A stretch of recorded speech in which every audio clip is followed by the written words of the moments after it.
episode is powered by Vantelira. We go inside scaling operations, fix the process, and build the system that keeps it running.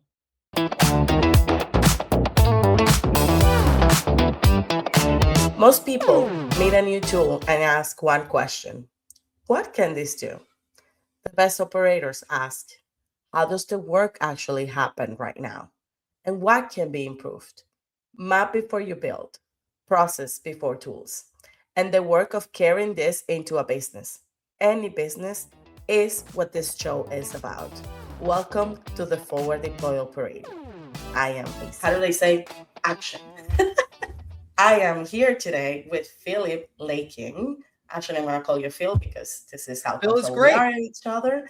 And he's the director of AI transformation at Zapier, and one of the clearest voices that I found on what happens when the person that is the closest to the problem actually have the tools to solve them.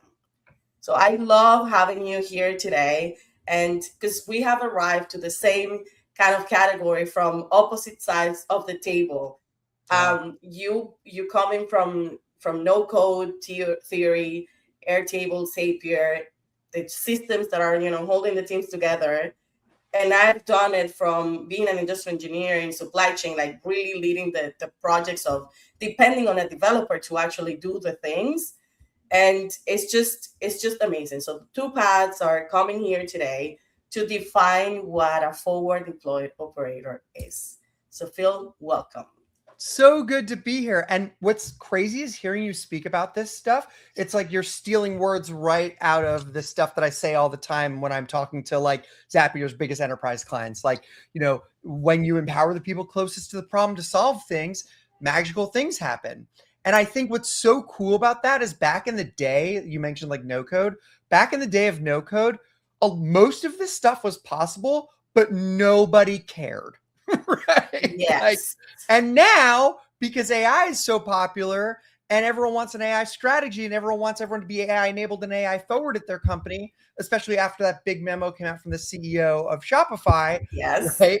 Now it's like the cool hip thing to do. So Izzy, I feel like we were like in the basement, like listening to an indie rock band, and now they're like mainstreaming on the radio, and everyone wants to do this. That's everyone wants AIM now. So let me ask you, I want to understand from your side. I've been meaning to ask you this publicly because I've been reading all your posts, and I know you've already written about it.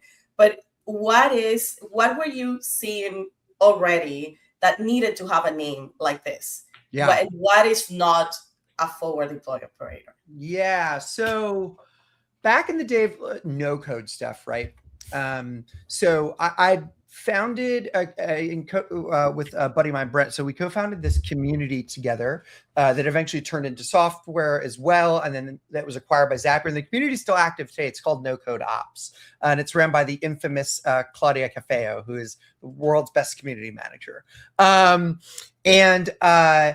The whole concept of it was when no code really started taking off, at least in our kind of tech bubble, it was really popular for like founders and agencies and like indie businesses, right? But it wasn't really talked about in like the operational realm. Now, during that time, another thing started happening, which was the software tools started getting so good, not only no code, but just like vertical B2B SaaS in general, that every department started getting their own no coder, whether they knew it or not, their no code operator. And you would know those roles today as people ops, sales ops, revenue ops, marketing ops, right? These were basically these departments being like, we don't want to wait for a centralized IT function to build out all of our stuff. We want someone who's in here closest to the problem, vertical to us, to go in and do the thing. And so that community started forming, but there was always this challenge that there were these people who didn't fit any of those neat boxes in the vertical categories, and they wanted to go more horizontal, right? They also didn't necessarily some of them wanted to go pre-sales and like be a solutions architect, and that had a name, right? But after the sale, right, it didn't really have a name, right? And so so there was two places that didn't have a name. There was like the post-sale engagement of like, I'm going to help you build stuff on, like, say you're selling software, this software we just sold you, right? Like there's kind of like a CSM, there's still kind of solutions architects that exist after that, but like there wasn't like really a thing for like, I'm going to come learn your stuff and help build all the stuff and help you out on this front continuously, right? And then there also wasn't a term for the internal person, right, who was like building and hacking, with known low-code tools across the whole org, right? And so we would call those folks, at least on the latter half, no-code operators, right? Hence NoCodeOps. Yeah. And as much as I love no-code and as much as I love NoCodeOps, like I said earlier, it never caught the mainstream zeitgeist. People didn't care. Yeah. But now what's happening is, Palantir is like one of the companies that made this role really, really, really popular. There's been this idea of a forward deploy engineer for a while now, but Palantir said instead of just like, having a set of engineering staff internally that can like build features based on customer needs, so they'd be like really tied closely with the sales team, but work with our product team and be embedded in there to just like build really fast so we can sign contracts. That's typically what a forward deploy engineer was. They said, what if we forward deployed them into the customer and embedded them, right? And so they would do a workshop and get all this information out of them and like help build things with them. So it was like essentially a no-code operator, right? Partnering with a business person to go make dreams come true on the Palantir platform. And so, but they were very highly technical, right? Yes. And so what I saw was, I was like, wait, I was helping a buddy hire for this role. And I'm like, it's not quite forward deploy engineer. And he was like, what about the term forward deploy operator, right? And this is Jonathan, who leads innovation at Howard Hughes Company. He's amazing. And I was like, that's the term. That's it right there. That, like, you nailed it. Because there's this gap, right? Where it's like, let's think about what exists today, right? You still have all those vertical roles: sales ops, marketing ops, people ops, right? You even have GTM ops and GTM engineering, right? They kind of span across a couple of like different GTM functions, right? And then you have still pre-sales, solutions architecture, right? Yes. But what you don't have is this between, like, something that could still go horizontal, right, across many departments internally, but is not quite engineering level yet, and honestly doesn't need to be. That's the cooler part. So that's what I think a forward deploy operator is. I also think there's like going to be two versions of the forward deploy operator. There's going to be the internal one and the external one. And the external one's going to be more post-sales, helping folks like build stuff on, if you're selling a software platform, helping do stuff there. So I think there once again be two types. But I don't know. That's what I was seeing. Oh, and then of course, I searched that term to see if anyone else was talking about it, and you were the only one. So I reached out. And I felt I was on a cruise actually when I got your message on LinkedIn, and I was with a couple of friends because we were on vacation, family vacation. And as soon as I saw your message, I was like, somebody finally saw me. Somebody understands. And they all were like, yeah, we know you're crazy about your work, so just move on. Let's just ignore you. It's funny that you mentioned the specifics of the people forming this little group, internal roles within their departments, their vertical departments, to do I cannot wait for the IT infrastructure to develop. I was leading projects like this inside the supply chain for the longest time. And I was even under the radar, because in these large organizations, you're not supposed to be doing things without IT approval. And I have to confess, sometimes I would do it, and then I would come IT. And I would come and say, look, all of us have played in the shadows in the figure it out / forward deploy operator world. Come on. That's it. So it's very interesting, because even you're talking from the software companies, more technical perspective, but this happens all across any industry. Even nonprofits need solutions to be built really fast. And who do they hire for? They cannot hire a full IT department just to do this, because they don't have the funding. So a forward deploy operator can come in and do, okay, I'm going to see what your process is, where it really needs to be automated. And help prioritize what matters. And like automate some stuff, but completely reinvent other stuff. Right? Exactly. Then build their prototypes and then get the actual funding to build the whole thing. Can I tell you the funniest thing about this world is on the forward deploy operator side? There was this line of thinking, like when AI first started getting this easy, right? Especially from us no-code people, us no-code nerds, right? Where we're like, hold on, this is about to get so easy for everybody. that means everybody's going to want to do it, and everyone's going to do it. If it's this easy, right? You know, there was a learning curve for Airtable. There was a learning curve for Zapier. Were they huge? No, but like it was still there. So we thought when you reduce the learning curve down to just like typing what you want, the whole world would flood in and join our industry. And what happened? Crickets. In terms of like the overall knowledge worker population, right? Yeah. Like there's some new folks, right? And don't get me wrong, it's happening, but not nearly as many as you would think. And to people like you and me, I don't know about you, but that is like mind blowing because I'm like, wait, this is amazing. Like we could do so much more than we ever could with no code. Why aren't you all doing it?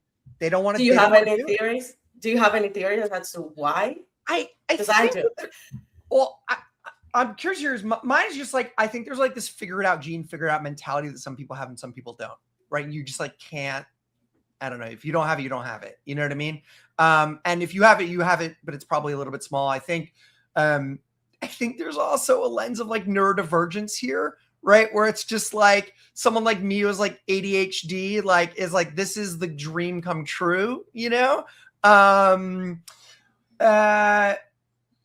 yeah, and I also think like the people who were in this world previously are like, oh my God, this is the best thing since sliced bread. Whereas like other people still don't even know that any of those things were possible. Like the amount of people and big companies that come to me saying, we need agents. And I'm like, that's literally a deterministic AI workflow or a deterministic automation workflow that you could have done 10 years ago. Right. Yeah. So I don't know. I think it's a lack of awareness and what can actually be done and how easy it actually is. And just people willing to be hands-on with people and like teach them one-on-one and engineer aha moments for them. I think like that's the kind of big thing. What about you? What do you think? That's where I was going with this. Like you mentioned that, and it's exactly what I think of it. Yes, some people have the gene, and also I believe that people are afraid to be hands-on, or there might not be too many people out there capable to hold their hands and show them, listen, this is all you do.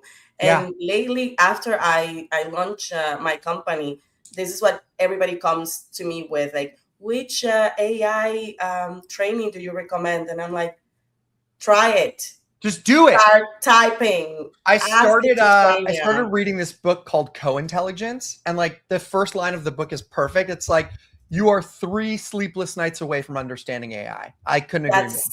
That's all it is. That's it. But that first step, people feel like they still need permission, or they don't know that AI does more than chat. And so it's funny. We're doing an event series here in Atlanta. We're about to film. I'm going to soft launch it here. Where I have this big goal. So Zapier is this big goal of training 1 million people on AI, right? And it could be virtual, online, whatever, right? For free. I want to do it in person, right? And I want to rep my city of ATL. And so what I want to do is go on a mission where I'm putting out like flyers all over, and I'm saying, I'm going to be training people down the street here in Old Fourth Ward where I'm at in Atlanta at Donnie's Donuts, right? And at Donnie's Donuts, it can fit maybe 40 people. I'm going to be there, come for free. I'm going to train you on AI for free, no matter who you are, right? What level you're at, right? And we're going to do that. And then my goal is to film all of this. And the goal is to grow it to the point that at some point, over the next, 6 months to a year, I have enough people one time coming to one of these trainings that I could fill a stadium and do 20,000 people at once. I love it. For the level 2 of graduating on AI. Yeah, that's amazing. It's actually a great idea. I might come help you out with this. Come down to ATL. Yeah. Trust me, there's so many things pulling me from ATL lately that I'm being tempted. Make the move. Make the move. Going back a little bit on these stories. Yes. I don't want my friends to hear this portion. Oh, I'm sorry, friends. It's okay. So you've talked about the Compass story, and I want to hear it again because I just enjoy a duct tape prototype and going the right way. So can you tell us a little bit about that? Yeah. So when I joined Compass, Well, first of all, before I joined Compass, like I was at Get, and I had that's where I discovered no code and onboarding and my love for all of that stuff. And I did more way more duct tapey stuff, and that's where I discovered Zapier and blah blah blah. But when we had layoffs, right, and they laid off the whole U.S. Department because they merged with another company and they decided to go with the other kind of on the ground staff. When I was looking for a new job, I did not know how to package myself at all. I was like, what do? I glue stuff together. I like processes. I don't necessarily know how to code, but I'm kind of interested in all this stuff. I know a little bit about onboarding. What the heck do you even call that? And I think at the time I called it onboarding specialist, which I think was decent. But I joined a platform called Underdog, and Underdog put my resume in front of Compass, and then Compass hired me to lead onboarding for all their agents across the US because they had disparate processes and they wanted to unify them. And so my job was to do a listening tour, have everyone yell at me, right? Of how janky the process was, what they were doing, or if they thought was the best. And try to combine everything into one that was way more scalable and approachable, right? So I did a ton of learning. And then what I did was just 3 months of vendor research, right? And let the vendors teach me about everything in the onboarding space when you had access to bigger and better tools. And I eventually found a tool called Nboarder, that the standout feature at the time was that it could go text message first. And a lot of real estate agents rely on text message. So I was like, oh man, if we could get out of our email and into text message, we'll be able to onboard them way better. And then these workflows that kind of felt like no code, which I was familiar with too. And you could also regionally nuance them, but have one kind of major one for it. It was really powerful platform for the time. And it still is for onboard stuff. Funny, when I joined Zapier, I got the message from Nboarder. I was like, oh, full circle moment. Yay. Yeah. And so, so I discovered this thing. I was like, this is the one. This is it. There's nothing better. I did all the research here. No one else has done this much research. And I had this thought, I think I went to this change management workshop or something. And I just had this thought around, one of the things I heard in the listening tour was people were so tired of us in the national team in New York pushing things on and out to everybody without listening to them. Right. Mm-hmm. And that kind of crossed with my this change management workshop that I went to. And I was like, what if instead of just putting this on everybody, what if we did a demo day or a 1 month trial where one region tried one tool, one region tried another tool, those both regions are currently using, but more in public with each other. And one region tried this new tool. And so we did that. And the VP of operations called me insane because he was like, dude, I'll just give you the budget for this tool. You can have it. This is great. And I'm like, yeah, but I want their buy-in. Mm-hmm. And so they did that. My tool won 95%, right? Which was great. But look, also, if it didn't, I mean, I was wrong and they wouldn't have adopted it anyway. So whatever, right?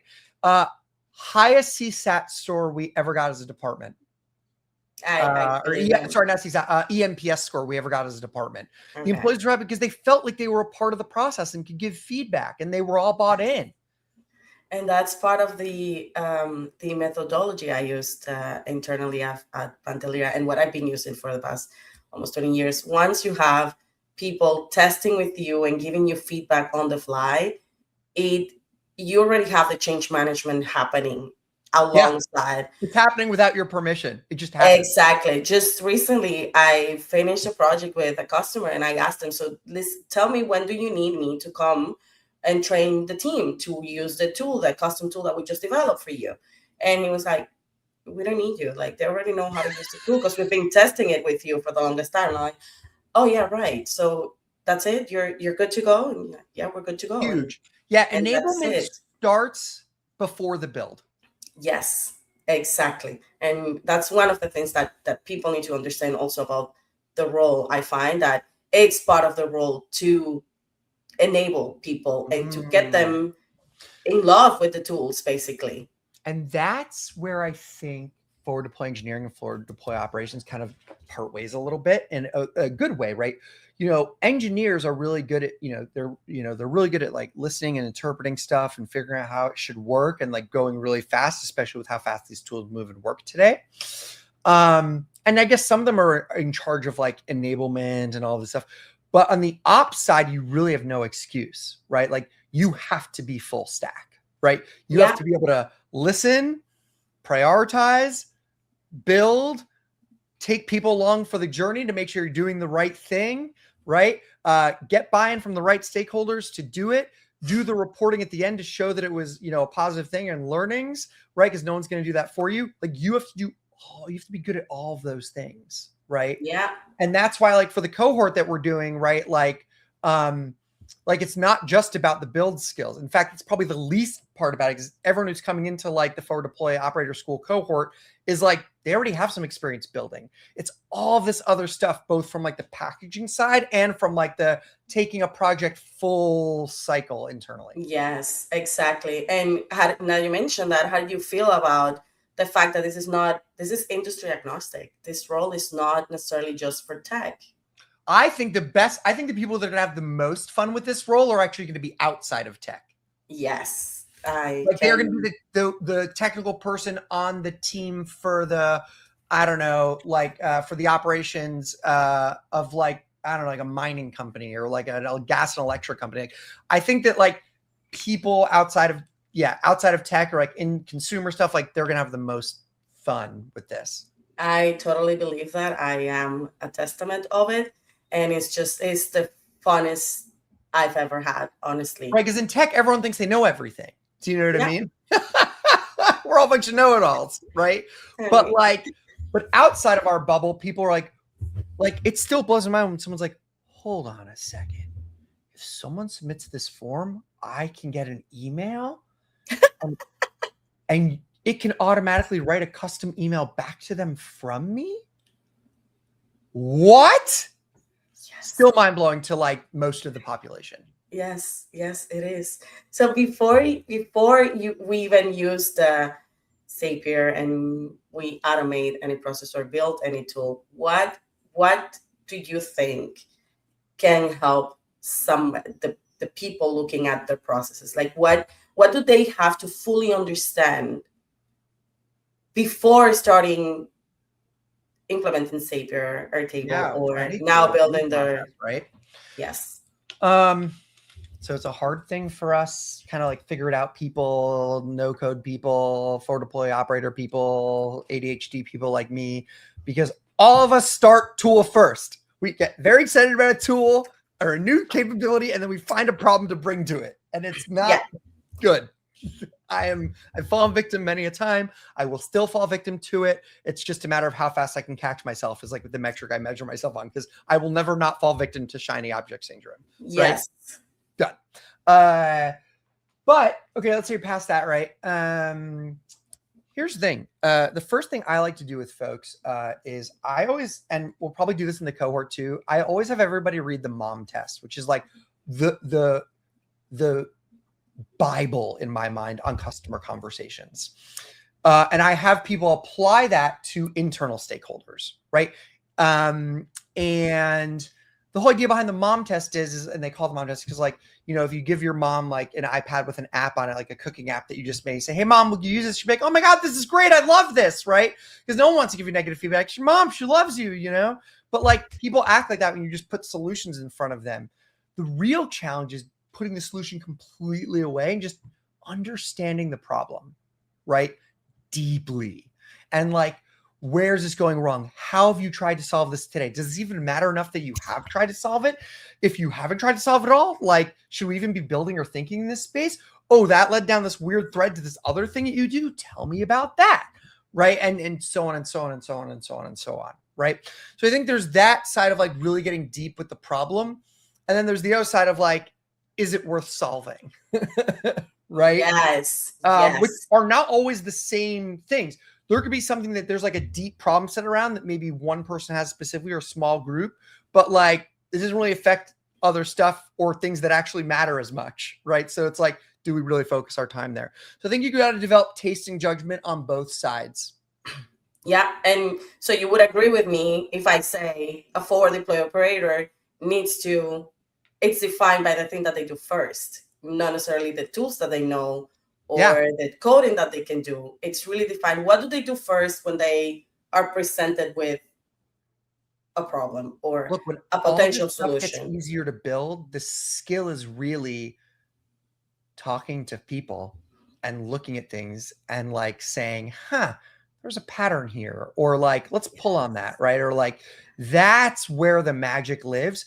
Deploying the solution for it's now is easy now. It's going to get even easier in the future, right? Yeah. This is the harder part. I have actually a story on a day that I went into the shiny object before Tell me the story. doing my Story time. Story time. we were dealing with on-time delivery for customer orders. And everybody was like going down into why we're not delivering on time to the customer, what's happening, blah, blah, blah.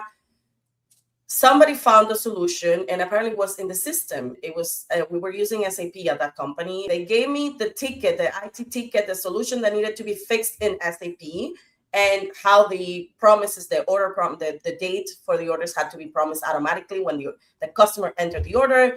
It was a whole, okay. And I was like, okay, let's do it. Let's implement it. The implementation happened. The KPIs came out and they didn't change. And I'm like, the customers keep complaining. And I'm like, okay, wait a second. What did I do wrong? I did not go to the warehouse and walk the floor and saw what was happening. I started talking with the customer service people, with the warehouse people. And I came to realize that they had a process to fulfill orders within the same day before noon.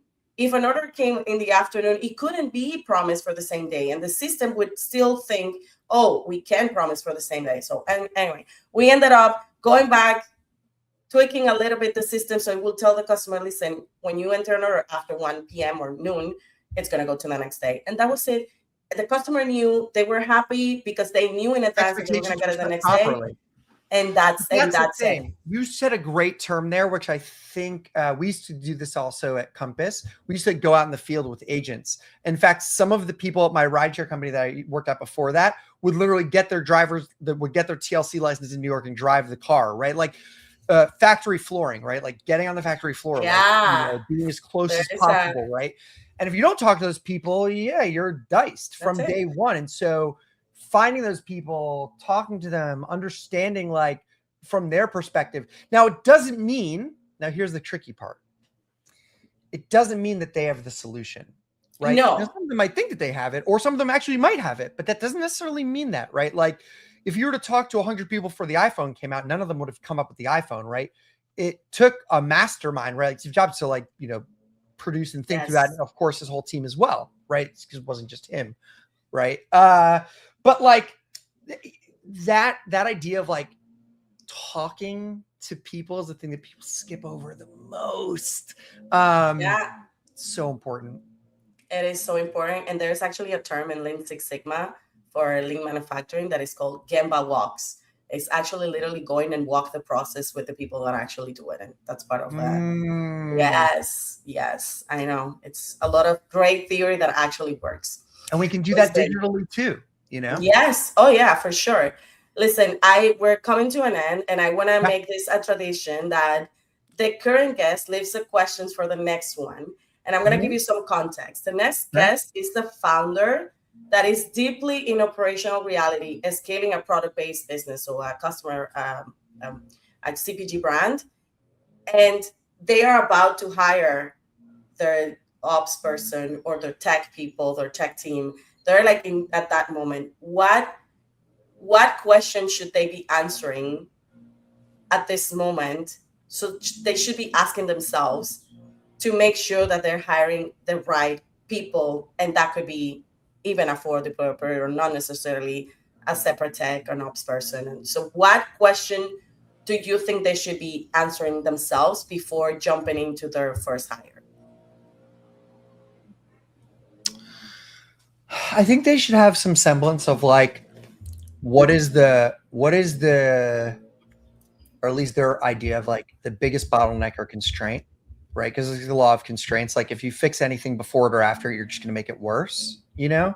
And it's like they should have some semblance of that. I think they should answer that for themselves. And then I think when they're talking to people, they should ask 2 things around AI, right? Or 3 things, right? 1, show me stuff you built outside of work. If you're not doing stuff outside of work on this front, like you're probably not a fit, right? 2, tell me what you do with AI beyond chat and deeply describe it. And 3, actually walk me through a process that you didn't just add an automation to, you completely reinvented with this stuff. If they can answer all of those, you're in great territory. Amazing. Thank you so much, Phil, for this. It was amazing. We could go hours and hours for this, but and we will in the future. We will. So there's a lot more to come. Stay tuned. Thank you so much for joining me today, and we'll until the next one.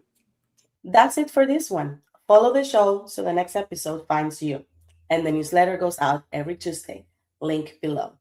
See you next time on the Forward Deployed Operator.